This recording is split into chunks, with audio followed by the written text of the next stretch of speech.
ನಮಸ್ಕಾರ ವೀಕ್ಷಕರೇ, ಕಾಲಜ್ಞಾನದ ಸಂಪೂರ್ಣ ಚರಿತ್ರೆಯಲ್ಲಿರುವಂತಹ ವಿಷಯಗಳನ್ನ ತಿಳ್ಕೊಳ್ತಾನೆ ಇದ್ದೀವಿ. ತಿಳ್ಕೊಂಡಷ್ಟು ಎಷ್ಟೋ ವಿಷಯಗಳು ನಮ್ಗೆ ಅರ್ಥ ಮಾಡ್ಕೋಬೇಕಾಗಿರೋ ಸಿಗುತ್ತೆ. ಏನೋ ಅಗದಷ್ಟು ಬಗದಷ್ಟು ನಮಗೆ ಸಿಗ್ತಾನೆ ಇರುತ್ತೆ ಚಿನ್ನ ಅನ್ನೋ ಹಾಗೆ ಇದು ಕೂಡ ಸಮುದ್ರ ಇದ್ದಂಗೆ. ಇದರಲ್ಲೂ ನಾವು ತಿಳ್ಕೊಳ್ತಾ ಹೋದಷ್ಟು ಎಷ್ಟೋ ವಿಷಯಗಳು ನಮಗೆ ದಾರಿದೀಪ ಆಗತ್ತೆ. ನಾವ್ ಏನ್ ಮಾಡ್ಬೇಕು ಅನ್ನೋದನ್ನ ಇದರಿಂದ ಅರ್ಥ ಮಾಡ್ಕೋಬಹುದು. ಬದಲಾಯಿಸೋ ಶಕ್ತಿ ನಿಮ್ಗಿದೆ, ಆದ್ರೆ ಫಸ್ಟ್ ನೀವು ಬದಲಾಗಿ ಆಮೇಲೆ ಬೇರೆಯವ್ರನ್ನ ಬದಲಾಯಿಸಿ. ನಾವು ಬದಲಾಗಬೇಕು ಅಂದ್ರೆ ನಾವು ಮಾಡ್ಬೇಕಾಗಿರೋ ಕೆಲಸ ಏನು, ಯಾವ್ದು ಸರಿ ಯಾವ್ದು ತಪ್ಪು ತಿಳ್ಕೊಳ್ಳೋ ಪ್ರಯತ್ನ ಮಾಡ್ಬೇಕು ಫಸ್ಟ್. ಅದನ್ನ ಬಿಟ್ಟು ನಾವೇನೇನೋ ಮಾಡ್ತಾ ಇರ್ತೀವಿ. ಸದ್ಯಕ್ಕೆ ಫಸ್ಟ್ ನಾವು ಬದಲಾಗಬೇಕು, ಬದಲಾಯಿಸೋ ಪ್ರಯತ್ನ ಮಾಡಬೇಕು. ಆಗುತ್ತೋ ಬಿಡುತ್ತೋ ಅದು ಸೆಕೆಂಡ್ರಿ, ಬದಲಾಯಿಸೋ ಪ್ರಯತ್ನ ಮಾಡಿ. ಇಲ್ಲಿ ಬರಿತಾ ಹೋಗ್ತಾರೆ, ಜಾತಿ ವೈಷಮ್ಯಗಳು ಹೆಚ್ಚುತ್ತೆ ಅಂತ ಬರೆದ್ರು. ಹೌದು, ತಲೆಗೊಂದು ಜಾತಿ ಉಟ್ಕೊಳ್ತಾ ಇದೆ, ಜನ ಹೊಡೆದಾಡ್ಕೊಳ್ತಾ ಇದೆ ಜಾತಿ ಹೆಸರಲ್ಲಿ. ಅದರಲ್ಲೂ ಮೇಜರ್ ಜಾತಿಗಳ ಮಧ್ಯೆ ಹೊಡೆದಾಟ ಇದ್ದಿದ್ದೆ ಬಿಡಿ. ಪ್ರಪಂಚದಲ್ಲಿನ ಪಟ್ಟಣಗಳು ವಿಸ್ತಾರವಾಗುವು ಅಂದ್ರೆ ಎಕ್ಸ್ಪ್ಯಾಂಡ್ ಆಗುತ್ತೆ. ಹೌದು, ಬೆಂಗಳೂರು ಎಷ್ಟಿತ್ತು, ಈಗ ಎಕ್ಸ್ಪ್ಯಾಂಡ್ ಎಷ್ಟಾಗಿದೆ. ಜನರು ಎಷ್ಟು ಜನ ಬದುಕ್ತಾ ಇದ್ದಾರೆ, ಕೋಟ್ಯಾಂತರ ಜನ ಒಂದೊಂದು ಸಿಟಿನಲ್ಲಿ ಬದುಕೋದಕ್ಕೆ ಶುರು ಮಾಡಿದ್ದಾರೆ. ಅದೇ ಹೇಳಿದ್ದು, ಪಟ್ಟಣಗಳೆಲ್ಲ ಎಕ್ಸ್ಪ್ಯಾಂಡ್ ಆಗುತ್ತೆ. ಕಲಿಯುಗದ 4081 ಸಂವತ್ಸರ ಮೊದಲುಗೊಂಡು 16 ಆನಂದಗಳಿಗೆ ನಿಮಗೆ ಹೇಳಿದ ಭವಿಷ್ಯತ್ತುಗಳು ನಡೆಯುತ್ತವೆ. ಅಂದ್ರೆ ಕಲಿಯುಗ ಶುರುವಾಗಿ 4081 ವರ್ಷ ಆದ ಮೇಲೆ ಮತ್ತೆ 16 ಆನಂದಗಳಿಗೆ ಅಂತ ಬರೆದ್ರು. ಅಲ್ಲಿಂದ 16 ಆನಂದ ಅಂದ್ರೆ 60 ವರ್ಷ ಒಂದು ಆನಂದಕ್ಕೆ ಬರುತ್ತೆ. 16 ಆನಂದಗಳಿಗೆ ನಿಮಗೆ ಹೇಳಿದ ಭವಿಷ್ಯತ್ತುಗಳು ನಡೆಯುತ್ತವೆ ಅಂತ ತಿಳಿಸಿದ್ರು. 4081 ಪ್ಲಸ್ 60 ವರ್ಷ ಇಂಟು 16 ಅಂತ ಹಾಕಿದ್ರೆ 960 ವರ್ಷ ಬರುತ್ತೆ. ಪ್ಲಸ್ 4081 ವರ್ಷ ಅಂದ್ರೆ 5041 ವರ್ಷ ಮುಗಿದ ಮೇಲೆ, ಕಲಿಯುಗ ಶುರುವಾಗಿ 5041 ವರ್ಷಗಳು ಮುಗಿದಾದ ಮೇಲೆ ಕಾಶಿ ದೇಶದಲ್ಲಿಯೇ ಘನಮುಖರಾದ ಭಕ್ತರಿಂದ ಪಡುವಲ ದೇಶವು ಸ್ತ್ರೀಯರ ಬಲದಿಂದ ಇರುವುದು ಅಂತ ಬರೆದ್ರು. ಪಡುವಲ ದೇಶ ಅಂದ್ರೆ ವೆಸ್ಟ್, ಪಶ್ಚಿಮ. ನಮ್ಮ ಪಶ್ಚಿಮಕ್ಕೆ ಯಾವ್ದಿದೆ, ಭಾರತ ದೇಶದ ಪಶ್ಚಿಮಕ್ಕೆ ಇರುವಂತದ್ದು ಬಿಡಿ, ಅಂತದ್ದೆಲ್ಲ ಸ್ತ್ರೀಯರ ಬಲದಿಂದ ಮೆರೆಯುತ್ತೆ. ಅಂದ್ರೆ ಹೆಣ್ಣಿನ ಶಕ್ತಿಯಿಂದ ಅದು ಮೆರೆಯುತ್ತೆ. ಉತ್ತರ ದೇಶವು ಕತ್ತಿಗಳಿಂದಲೇ ಆಟವಾಡುತ್ತಿರುವರು. ಉತ್ತರ ದೇಶ ಅಂದ್ರೆ north India, example Delhi, Haryana, Kashmir, ಈ ಕಡೆ ರಾಜಸ್ಥಾನ್, ಇದೆಲ್ಲ ಇಟ್ಕೊಳ್ಳೋದಾದ್ರೆ ಪಂಜಾಬ್, ಈ ಕಡೆ ಎಲ್ಲ ಕತ್ತಿಗಳಿಂದ ಆಟ ಆಡ್ತಾರೆ. ಅಂದ್ರೆ ಹೊಡೆದಾಟ, ಬಡದಾಟ, ಜನ ಸಾಯೋದು, ಇದೆಲ್ಲ ಯಾವಾಗ್ಲೂ ಜಾಸ್ತಿ ಇರುತ್ತೆ ಅಂತ ಹೇಳಿದ್ರು. 5041 ವರ್ಷ ಮುಗಿದ ಮೇಲೆ, 5041 ವರ್ಷ ಯಾವಾಗ ಮುಗೀತು, 1940 ಆಸ್ಪಾಸ್ನಲ್ಲಿ ಮುಗ್ದೋಯ್ತು. ಯಾಕೆ, ಆ ಟೈಮ್ನಲ್ಲಿ ಸ್ವತಂತ್ರ ಹೋರಾಟಗಳು ಅದು ಇದೆಲ್ಲ ಶುರುವಾಗಿತ್ತು, ದೊಡ್ಡ ಮಟ್ಟಕ್ಕೆ ಹೋಯಿತು.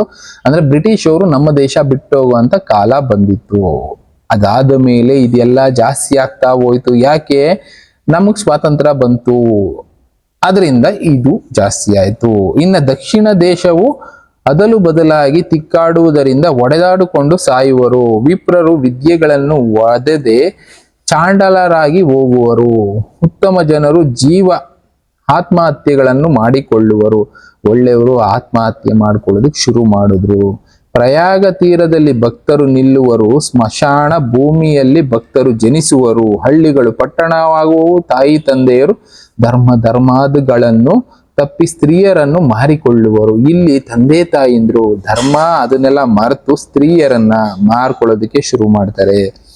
ಇದೆಲ್ಲ ಸ್ವಲ್ಪ ಜಾಸ್ತಿ ಆಗ್ತಾ ಹೋಯ್ತು ಅವಾಗಿಂದ ಅಂತ ಹೇಳ್ತಾರೆ. ಇನ್ನು ಪ್ರಭವ ಸಂವತ್ಸರದಿಂದ ಶ್ರೀ ವೀರಭೋಗ ವಸಂತರಾಯನಾದ ನನ್ನ ಕೀರ್ತಿಯು ವಿಸ್ತರಿಸುವುದು. ಯಾವಾಗ ಪ್ರಭವ ಸಂವತ್ಸರ ಇವ್ರು ಹೇಳಿದ್ದು, 1987ರಿಂದ ಹತ್ತತ್ರ ವೀರಭೋಗ ವಸಂತರಾಯರ ಹೆಸರು ಅನ್ನೋದು ಎಲ್ಲಾ ಕಡೆ ಸ್ಪ್ರೆಡ್ ಆಗ್ತಾ ಹೋಗುತ್ತೆ.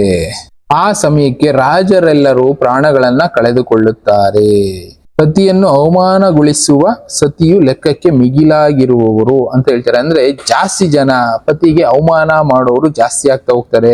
ಯಾವಾಗ 1988 ಆಸ್ಪಾಸ್, ಅದು ದಾಟ ಆದ್ಮೇಲೆ. ಅಂದ್ರೆ ಅವ್ರು ಹೇಳ್ತಾ ಇರೋದೇನು, ತುಂಬಾ ಅಡ್ವಾನ್ಸ್ಮೆಂಟ್ ಇಂದ ಬೇರೆ ದೇಶದ ಸಿಸ್ಟಮ್ಗಳನ್ನ ನಾವು ಫಾರಿನ್ ಕಲ್ಚರ್ ಅಂತ ಅಡಾಪ್ಟ್ ಮಾಡ್ಕೊಳ್ಳೋದಕ್ಕೆ ಶುರು ಮಾಡಿ ಇಲ್ಲಿದ್ದಂತ ಆಚಾರಗಳನ್ನ ಸ್ಮಶಾನಕ್ಕೆ ಹಾಕ್ತೀವಿ ಅಂತದ್ದೆಲ್ಲ ನಡೆಯುತ್ತೆ ಅಂತ ಹೇಳಿದ್ರೆ ಈಗ ಆಲ್ರೆಡಿ ಅದೆಲ್ಲ ನಡೆದೋಗಿದೆ.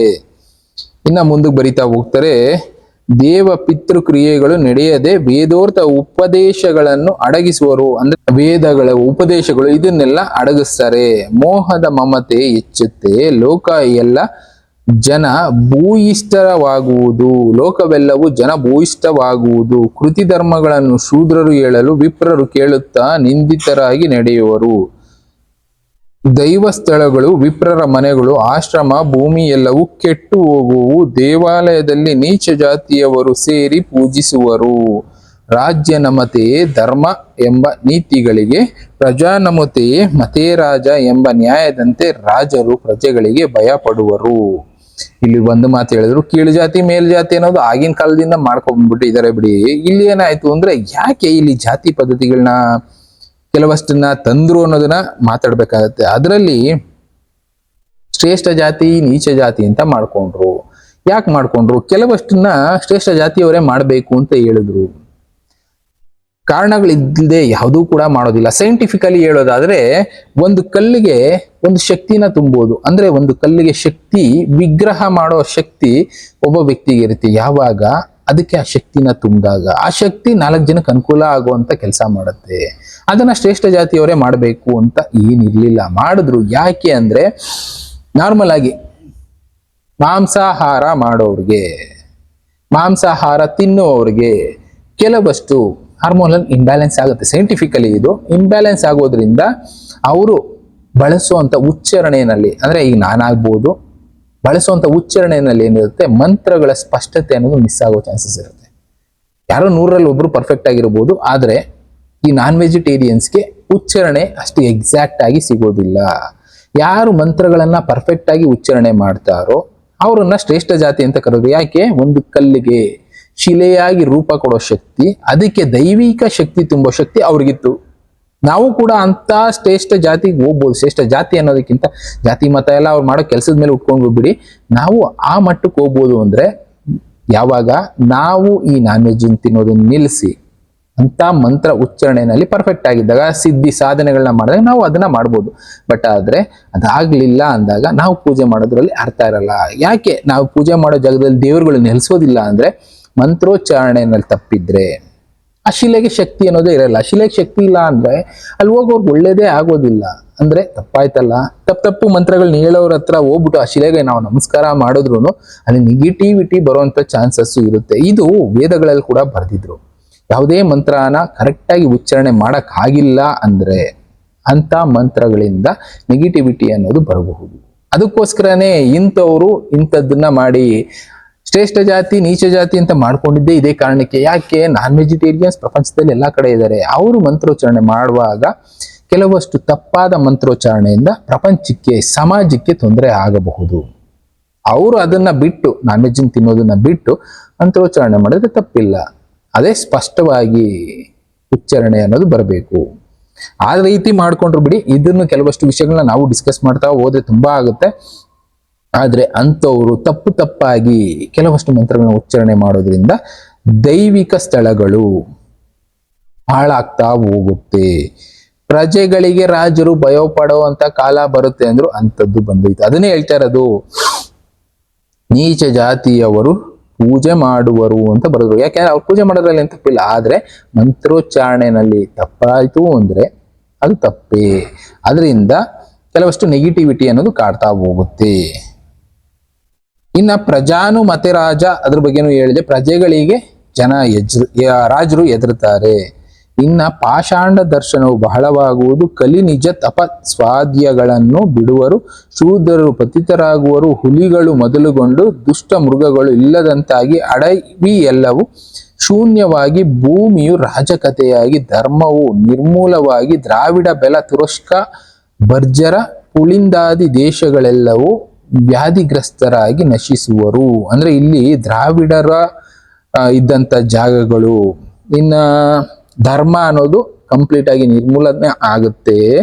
ಪುಳಿಂದಾದಿ ದೇಶ, ಕೆಲವಷ್ಟು ದೇಶಗಳಿಗೆ ಆವಾಗ ಬೇರೆ ಬೇರೆ ಹೆಸರಿತ್ತು ಬಿಡಿ. ದ್ರಾವಿಡ ದೇಶ, ಆರ್ಯ ದೇಶ ಅಂತ ಎಲ್ಲ ಇತ್ತಲ್ಲ, ಅಂತ ದೇಶಗಳ ಕೆಲವಷ್ಟು ನಶಿಸಿ ಹೋಗ್ತವೆ, ವ್ಯಾಧಿಗಳು ಅಂಟುಕೊಂಡು ಅಂದ್ರೆ ಕಾಯಿಲೆಗಳು ಬಂದು ಜನ ಸಾಯ್ಬೇಕಾಗುತ್ತೆ ಅನ್ನೋದನ್ನ ತಿಳಿಸಿದ್ರು. ಇನ್ನು ಜನರು ಯುಗಾಂತ್ಯದಲ್ಲಿ ಕ್ಷತ್ರಿಯ ಜಾತಿಗಳು ಭಯಗ್ರಸ್ತರಾಗಿ ಶೌರ್ಯ ತೇಜಸ್ಸುಗಳು ಸಿರಿ ಸ್ನೇಹಗಳಿಲ್ಲದೆ ನಶಿಸಿ ಸಂಚರಿಸುವರು ಅಂತ ಕೂಡ ಬರೆದ್ರು. ರಸಗ್ರಂಥ ದ್ರವ್ಯಗಳು ಕೆಲಸ ಕೆಡುವುದು, ಸತ್ಯವು ಅಲ್ಪ ಫಲಗಳನ್ನು ಕೊಡುವುದು. ಅಂದ್ರೆ ನಮ್ಗೆ ನಿಜ ಹೇಳಿದ್ರೆ ಒಳ್ಳೇದು ಮಾಡಿದ್ರೆ ನಮ್ಗೆ ಫಲಗಳು ಸಿಗುತ್ತೆ, ನಮಗೆ ಪುಣ್ಯ ಬರುತ್ತೆ ಅಂತ ನಾವು ಮಾಡ್ತಾನೆ ಇರ್ತೀವಿ. ಆದ್ರೆ ಅದು ಸಿಗೋದೇ ಇಲ್ಲ. ಅದನ್ನೇ ಇವರು ಬರೆದಿದ್ದು, ಸತ್ಯ ಅನ್ನೋದು ಫಲ ಕೊಡೋದೇನಿದೆ ಅದು ಅಲ್ಪ ಫಲಕ್ಕೆ ಬರುತ್ತೆ. ಪಶುಗಳ ಕರತವು ಕಡಿಮೆಯಾಗುವುದು, ಗಿಡಗಳಲ್ಲಿ ಕುಸುಮ ಫಲಗಳು ನಶಿಸುವುದು, ಸಾಧು ಜನರು ದುರ್ಗತಿಗಳಿಂದ ರೋಗಗ್ರಸ್ತರಾಗಿ ಅಲ್ಪ ಕಾಲದಲ್ಲಿ ಸಾಯುವರು. ಒಳ್ಳೆಯವರು ಸಾಧುಗಳು ಬೇಗ ಸತ್ತೋಗ್ತಾರೆ. ಅದನ್ನೇ ಹೇಳಿದ್ದು. ಪಾಪಿಗಳು ಚಿರಾಯು ಅಂತ ಕೂಡ ಕೆಲವಷ್ಟು ಜನ ಹೇಳಿದ್ದೇ ಕಾರಣಕ್ಕೆ. ಒಳ್ಳೆಯವರು ಬೇಗ ಹೊರಟೋಗ್ತಾರೆ. ಪಾಪಾತ್ಮರು ದೀರ್ಘಾಯುಷ್ಯವನ್ನು ಹೊಂದಿ ರೋಗಗಳಿಲ್ಲದೆ ಸಿರಿಯನ್ನು ಹೊಂದುವರು. ಎಲ್ಲಿ ನೋಡಿದರೂ ಅರಕದ ಬೆಳೆ ಬಹಳವಾಗುವುದು, ಕುರಿಗಳ ಮಂದೆ ಹೆಚ್ಚುವುದು. ಇದಂತೂ ಕುರಿಗಳ ಮಂದೆ ಅಂದ್ರೆ ಒಂದು ಕುರಿ ಹಳ್ಳಕ್ಕೆ ಬಿದ್ದು ಎಲ್ಲ ಬೆಳ್ತೀವಿ ಅನ್ನೋ ಹಂಗೆ ಫಾಲೋವರ್ಸ್ ಇನ್ಫ್ಲೂಯೆನ್ಸರ್ಗಳಿಂದ ಕುರಿಗಳ ಮಂದೆ ಈಗ ಹೆಚ್ಚಾಗ್ತಾ ಇದೆ. ಎಲ್ಲಿ ನೋಡಿದ್ರು ಯಾರೋ ಒಬ್ರು ಸರಿ ಅಂದ್ಬಿಟ್ರೆ ದುಡ್ಡು ಕೊಟ್ಟು ಇಲ್ಲ ಇನ್ನೊಂದೇನೋ ಒಂದು ಮಾಡಿ ಸರಿ ಅಂದ್ಬಿಟ್ರೆ ಅವ್ರನ್ನೇ ಫಾಲೋ ಮಾಡೋರು. ಎಕ್ಸಾಮ್ ಕಾಕ್ರೋಚ್ ಜನತಾ ಪಾರ್ಟಿ ಅಂತ ರೀಸೆಂಟ್ ಆಗಿ ಯಾರೋ ಒಬ್ರು ಮಾಡಿದ್ರು, ಕೋಟ್ಯಾಂತರ ಜನ ಫಾಲೋವರ್ಸ್ ಆಗ್ಬಿಟ್ರು. ಅದನ್ನೇ ಹೇಳಿದ್ದು, ಕುರಿಗಳ ಮಂದೆ ಹೆಚ್ಚುತ್ತೆ. ಪಿತೃ ದೇವತಾ ಕಾರ್ಯಗಳಲ್ಲಿ ತಾವೇ ಭಕ್ತರಾಗಿರುವರು. ರಾಣ ಸ್ತ್ರೀಯರು ಪಂಚಾಯಿತಿ ಕಟ್ಟೆಯಲ್ಲಿ ರಾಜಕೀಯವನ್ನು ಮಾಡುವರು. ಆಕಾಶವು ರಕ್ತಮಯವರ್ಣವಾದಂತೆ ಜಗತ್ತೆಲ್ಲವೂ ಕಾಣಿಸುವುದು. ಆದ್ದರಿಂದ ಕೆಲವರು ನಾಶವಾಗುವರು. ಆಕಾಶದಲ್ಲಿ ಬೆಟ್ಟದಂತ ನಕ್ಷತ್ರ ಹುಟ್ಟುವುದು. ಆ ನಕ್ಷತ್ರವನ್ನು ಯುಗವನ್ನು ಬದಲು ಮಾಡುವ ನಕ್ಷತ್ರವೆಂದು ಕರೆಯುವರು. ಎಷ್ಟೆಷ್ಟು ವಿಷಯಗಳು ಬರೆದಿದ್ದಾರೆ ಅಂದ್ರೆ, ಆಕಾಶ ಕೆಂಪಗಾಗ್ತಾ ಹೋಗುತ್ತೆ. ಇನ್ನ ಕೆಲವಷ್ಟು ಕಾರ್ಯಗಳನ್ನ ಈಗಾಗಲೇ ತಿಳಿಸಿದ್ನಲ್ಲ, ಕುರಿ ಮಂದೆ ಅನ್ನೋದು ಜಾಸ್ತಿ ಆಗುತ್ತೆ. ಒಟ್ಟಿನಲ್ಲಿ ಇದೆಲ್ಲ ಕೂಡ ಯಾವಾಗ ಎಷ್ಟಾಗ ಹೋಗುತ್ತೆ ಅದೆಲ್ಲ ಯುಗಾಂತ್ಯದ ಕಾಲ ಅಂತ ತಿಳ್ಕೊಳ್ಳಿ. ಇಯರ್ಗಳು ವೇರಿಯೇಷನ್ ಇರ್ಬೋದು, ಬಟ್ ಮುನ್ಸೂಚನೆಗಳು ಕೆಲವಷ್ಟು ಅರ್ಥ ಮಾಡ್ಕೊಳ್ಳಿ. ಕುರಿ ಮಂದೆಯಿಂದ ಹೊರಗಡೆ ಬನ್ನೋ ಪ್ರಯತ್ನ ಮಾಡಿ ಅಂತ ಕೂಡ ಅವ್ರು ತಿಳಿಸಿದ್ದಾರೆ. ತಿಳ್ಕೊಳ್ಳೋದು ಬಿಡೋದು ನಮಗೆ ಬಿಟ್ಟಿದ್ದು. ಇನ್ನ ಕೆಲವಷ್ಟು ವಿಷಯಗಳಿದೆ, ತಿಳಿಸ್ಕೊಡ್ತಾ ಹೋಗ್ತೀನಿ, ತಿಳ್ಕೊಳ್ಳಿ. ಆದಷ್ಟು ಬದಲಾಗಕ್ಕಾಗ್ಲಿಲ್ಲ ನಿಮ್ಮ ಕರ್ಮ ಜೊತೆ ನೀವು ಹೋಗಿ ಅಂತಾನೆ ಹೇಳ್ಬೇಕು. ಇನ್ನು ಬೇರೆ ಬೇರೆ ವಿಷಯಗಳ ಜೊತೆ ನಾನು ಮತ್ತೆ ಸಿಗ್ತೀನಿ. Thank you, good bye.